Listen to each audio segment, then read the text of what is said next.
Olá, sejam todos bem-vindos ao Instituto Fabiano Pires, a mais um vídeo da nossa série, o que o Novo Testamento fala sobre casamento. Vocês que estão nos acompanhando sabem que eu resolvi pegar todos os textos que falam sobre essa temática, na segunda porção da Bíblia, que é o Novo Testamento, para que nós pudéssemos discuti-los, ou seja, estudá-los, a fim de que nós tirássemos as nossas dúvidas relacionadas a essa questão de relacionamento matrimonial.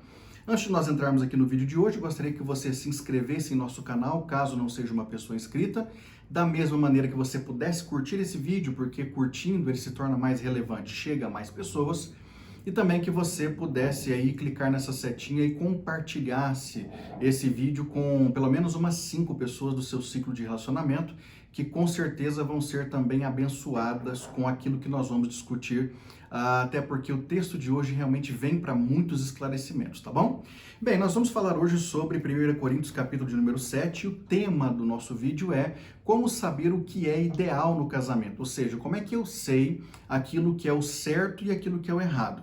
E quando eu falo de ideal, sempre que eu menciono essa palavra, eu estou falando do projeto ideal de Deus, ou seja, daquilo que o Criador resolveu fazer para nos abençoar. E vocês sabem, eu já disse isso lá no primeiro vídeo, que o casamento é uma instituição vinda da parte de Deus para abençoar o ser humano. E nós somos então agraciados com essa possibilidade de nos casarmos e sermos muito felizes dependendo daquilo que fizermos junto com a pessoa com quem nos casamos.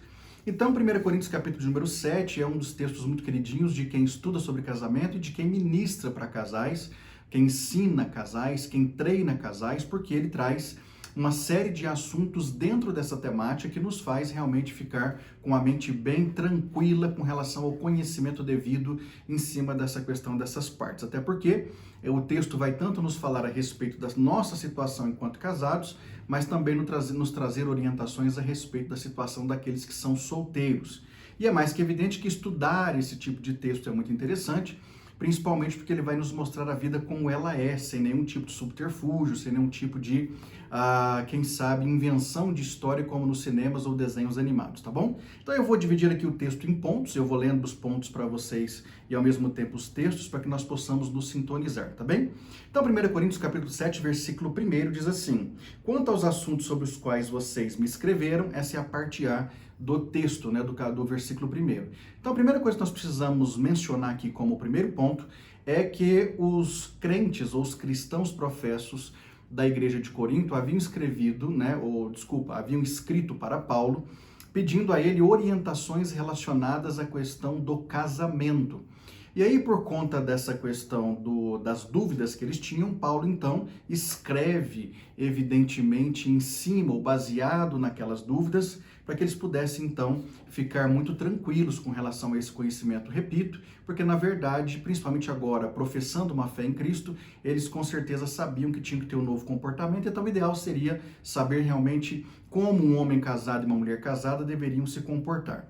O mais interessante é que a Bíblia vai nos trazer todas as orientações que precisamos para quase tudo na nossa vida.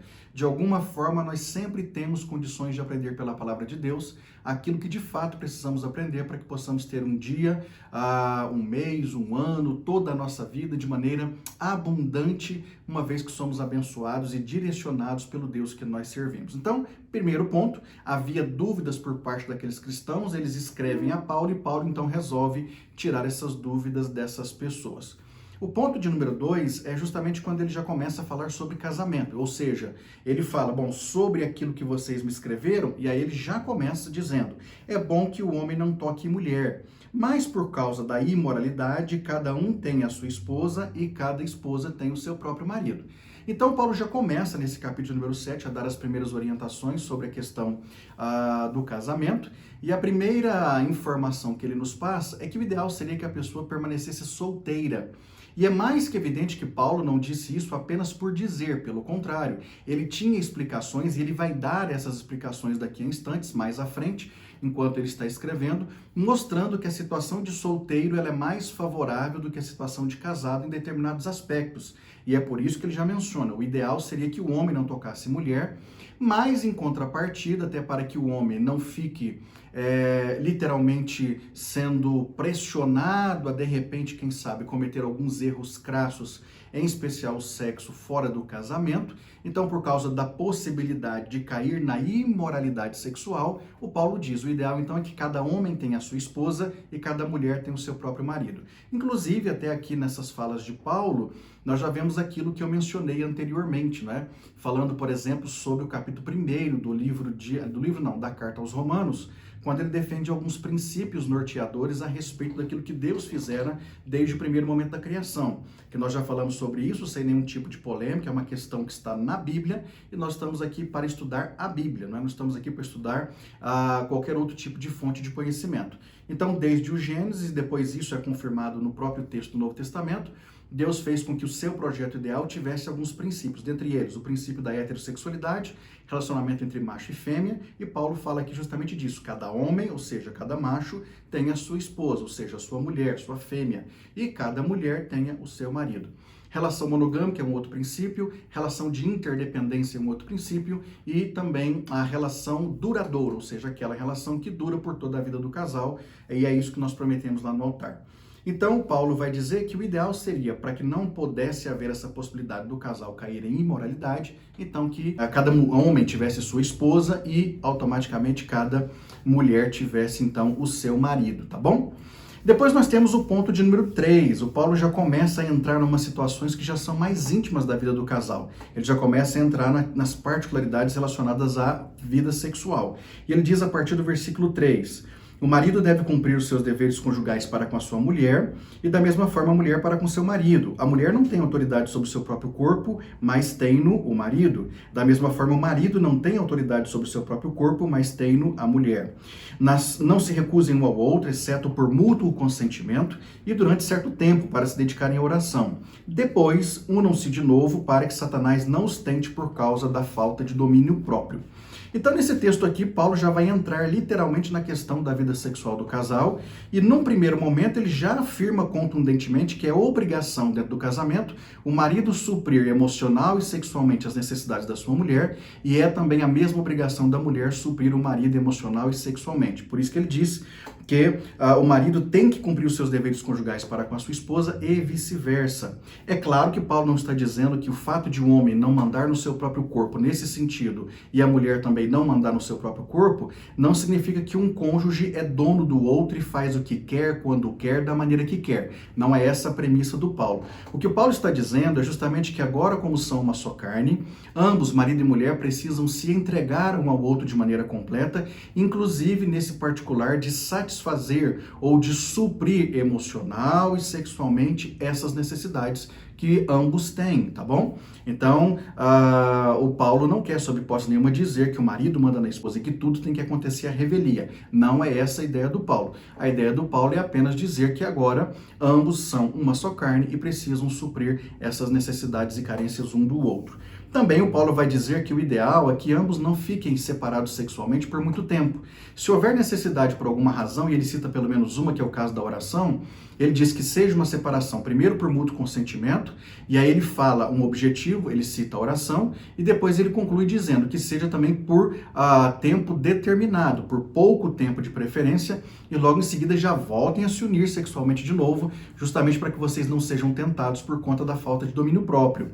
Então o que o Paulo está dizendo é justamente para que o homem e a mulher se preocupem com essa questão e inclusive não façam greve de sexo. Se não está havendo relacionamento sexual dentro do casamento, as coisas precisam voltar à ordem. Muito possivelmente pode ter bagunças por aí, a casa pode estar desordenada e é preciso então que esse casal se reajuste, tá bom? Paulo cita a questão da oração, mas nós também podemos citar, por exemplo, a questão de um trabalho. De repente, um dos cônjuges precisa cumprir com uma obrigação de trabalho fora por certo tempo, pode ser questão de uma doença que chega repentinamente, pode ser inclusive a recuperação da saúde por conta de um problema específico, como por exemplo, uma cirurgia, um parto, qualquer coisa do tipo, uma incapacidade física que a pessoa possa ter. Tudo isso são motivos para que o casal não se una sexualmente por certo tempo, através de um mútuo consentimento, mas logo em seguida voltam com certeza a se unir para que não caiam na tentação de repente fazer aquilo que não deveriam fazer, tá bom? Depois, versículos de número 8 e 9, ele diz o seguinte: digo, porém, aos solteiros e às viúvas que é bom que permaneçam como eu, mas se não conseguem controlar-se, devem casar-se, pois é melhor casar-se do que ficar ardendo em desejo. Então aí o Paulo já chega realmente com orientações muito claras para a classe dos solteiros, que vai envolver também as viúvas, até porque se as viúvas estão viúvas é porque elas estão sem um companheiro para aquele momento. Então o Paulo vai dizer mais uma vez que o ideal é que os solteiros permanecessem solteiros, e calma, porque ele vai dar as razões. Mas ele diz, se caso vocês não conseguem permanecer solteiros como eu, naquele exato momento ele estava solteiro, é o que o texto deixa claro, mas o Paulo vai dizer o seguinte: se vocês não conseguem manter-se solteiros, então que vocês se casem, porque é muito melhor vocês se casarem do que de repente vocês ficarem ardendo em desejo, ou seja, ficarem sendo consumidos pelo desejo de ter uma companhia, principalmente para o dia a dia, mas também para as questões sexuais, e não puderem realmente satisfazer essas suas necessidades. Se casem, porque na verdade nisso tem a bênção de Deus, tá certo? Depois, versículos 10 e 11, ele diz: aos casados dou este mandamento, não eu, mas o Senhor, que a esposa não se separe do seu marido, mas se o fizer, que permaneça sem se casar, ou então reconcilie-se com seu marido, e o marido não se divorcie da sua mulher. Então aqui nós já temos um ponto que é o ponto de número 5, que é a questão do divórcio. O primeiro ponto é a questão das dúvidas, né? Eles escreveram para o Paulo perguntando algumas questões relacionadas ao casamento. O ponto 2 é justamente ele já começar a carta aí nesse capítulo falando sobre o casamento a respeito da união entre um homem e uma mulher. Depois o ponto 3 ele já entra nas questões do âmbito sexual, e o ponto 4 ele já traz uma palavra para solteiros e viúvas. E agora ele volta a falar com o casal, mas especificamente voltado para a questão do divórcio. E ele diz que o ideal é que os casados não se divorciem, mas se porventura isso vier a acontecer por qualquer motivo, o ideal é que o casal permanecesse solteiro, tá bom? Para que as coisas não ficassem piores. É claro que o Paulo também vai dar uma recomendação sobre um dos motivos pelos quais marido ou esposa tem a condição de, na parte de vítima, exigir o divórcio. Jesus, inclusive, deu uma fala a respeito disso, dizendo sobre imoralidade sexual. Então, suponhamos que um dos cônjuges cometeu adultério, qualquer tipo de imoralidade que deu vazão para que o outro cônjuge não quisesse mais permanecer no casamento, isso é lícito. A pessoa pode pedir o divórcio e partir para outra vida. E o Paulo vai dar também mais uma fala a respeito disso, daqui um pouquinho a gente chega lá, tá bom? E aí, então, ele vai dizer o seguinte, que o ideal é que o casal, uma vez que venha se divorciar, que ficasse solteiro, ou então que se reconciliasse, né? É mais do que evidente que o ideal é que se reconciliasse, porque o casamento deveria realmente perdurar por toda a existência do casal, em cima daquilo que eles haviam prometido lá no altar, tá bom? Eu estou falando aqui de casamento ideal. De repente você pode dizer, mas é porque o senhor não sabe, eu já casei mais de uma vez por conta disso, daquilo outro. Eu não vou entrar nesse mérito, cada caso é um caso. Em vídeos anteriores eu também falei sobre isso, e eu não sou careta a ponto de achar que ninguém pode divorciar por conta de determinadas circunstâncias. Não é essa a questão. Só que também nós não podemos ter o casamento como uma brincadeira de adolescentes ou como algo que não tem valor, porque é uma instituição divina. Então é nesse ponto que nós estamos estudando o texto sagrado, e eu gostaria que você prestasse atenção nesse particular, para que de repente você não interpretasse de maneira equivocada aquilo que eu estou dizendo, tá bom? Depois do ponto 6, o Paulo vai trazer uma informação sobre o julgo desigual. Ele diz o seguinte: aos outros eu mesmo digo isso, não o Senhor. Se um irmão tem mulher descrente e ela se dispõe a viver com ele, não se divorcie dela. E se uma mulher tem marido descrente e ele se dispõe a viver com ela, não se divorcie dele. Pois o marido descrente é santificado por meio da mulher, e a mulher descrente é santificada por meio do marido. Se assim não fosse, seus filhos seriam impuros, mas agora são santos. Todavia, se o descrente separar-se, que se separe. Em tais casos, o irmão ou a irmã não fica debaixo de servidão. Deus nos chamou para vivermos em paz. Você, mulher, como sabe se salvará o seu marido? Ou você, marido, como sabe se salvará a sua mulher? Então aqui Paulo continua falando para os casais, e aí já entra na questão justamente da premissa que eu disse para vocês agora há pouco que ele falaria, que seria, na verdade, a justificativa para que um casal de repente pudesse chegar ao divórcio, que é justamente a questão que nós chamamos de abandono do lar. Então ele diz que se de repente um casal está vivendo em julgo desigual, o julgo desigual nesse caso aqui é o fato de um professar a fé cristã e o outro não. Ou seja, um vive segundo determinados conceitos e crenças e o outro vive de outra maneira. Então isso pode ter acontecido, de repente o casal veio se casar quando não eram cristãos professos e de repente no meio do caminho um veio a se converter a Cristo e passou a ter novos valores e o outro continuou nos valores anteriores. Ou então de repente até alguém se casou mesmo já professando uma fé em Cristo e casou com alguém que não tinha a mesma profissão de fé, então passou a viver num julgo desigual. E aí o Paulo disse que, de repente, nesse julgo desigual, se a parte que é, de certa maneira, ignorante quanto à fé em Cristo e quanto aos princípios da palavra resolver pelo divórcio, a outra parte que, infelizmente, sofreu a questão do divórcio, fica como parte vítima e pode sim vir a se casar de novo sem nenhuma dificuldade, tá bom? Então nós temos a observação de Jesus quanto à questão da imoralidade sexual e nós temos a observação do Paulo com relação ao abandono do lar para um segundo casamento. E aí, é claro, outros textos também vão mencionar isso, eu já falei em um momento anterior, que no caso da morte de um dos cônjuges é mais que evidente que o viúvo ou a viúva também tem essa prerrogativa de poder entrar no segundo casamento, se assim preferir, tá bom?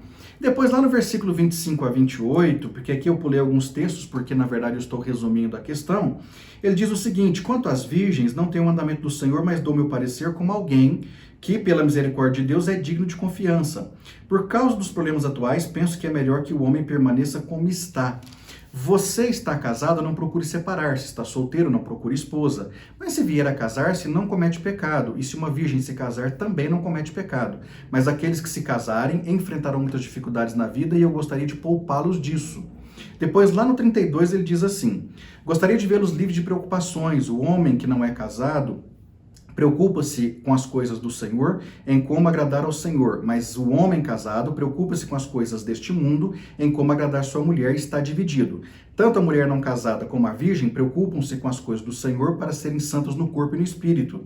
Mas a casada preocupa-se com as coisas deste mundo, em como agradar seu marido. Estou dizendo isso para o próprio bem de vocês, não para lhes impor restrições, mas para que vocês possam viver de maneira correta, em plena consagração ao Senhor.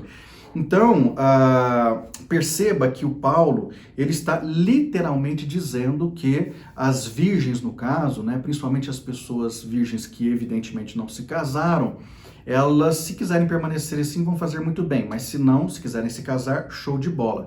Só que aqui, então, Paulo dá essa explicação, por que ele menciona pelo menos 3 vezes, né, o fato de que o ideal seria que o solteiro permanecesse solteiro. Ele diz: a vida de casado traz consigo responsabilidades que você, como solteiro, não tem, ou pelo menos não tinha. Então agora você vai ter essas responsabilidades. Eu queria poupar você de algumas situações, tá bom? Porque realmente, se você, inclusive, que é casado, for pensar, você vai ver que a sua vida de casado é totalmente diferente da vida de solteiro. Então é isso que Paulo está querendo nos ensinar. Ele, inclusive, diz: eu não estou aqui para trazer restrição, para causar tumulto, para dizer que você não pode casar. Não é isso. Só estou querendo te alertar, porque a vida de casado realmente traz consigo uma série de situações muito particulares. Depois do ponto 8, ele fala sobre a durabilidade do casamento, versículos 39 e 40. A mulher está ligada ao seu marido enquanto ele viver, mas se o seu marido morrer, ela estará livre para se casar com quem quiser, conquanto que seja no Senhor. Em meu parecer, ela será mais feliz permanecer como está, e penso também que eu tenho o Espírito de Deus. Então, mais uma vez, o Paulo vai dizer que as pessoas que estão na condição de solteiro, o ideal seria ficar assim. É mais ou menos como se a gente dissesse num adágio popular, né? Não procura confusão, não. Quando eu digo confusão, na verdade, não é dizendo que o casamento é ruim, mas é justamente livrar-se de certas responsabilidades que a vida de casado vai trazer.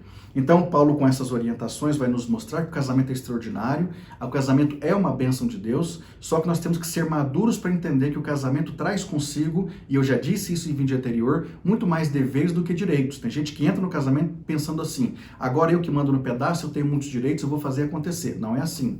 No casamento, repito, você tem muito mais deveres do que direitos. E quando entendemos isso, com certeza a relação é mais leve, as coisas acontecem de maneira mais extraordinária, para que ambos, marido e mulher, possam ser felizes na sua jornada, na sua caminhada juntos, tá bom? Vamos pensar sobre tudo isso. Eu gostaria que você ficasse comigo. Nós temos muitos textos bacanas para ver sobre a temática casamento. Deus te abençoe.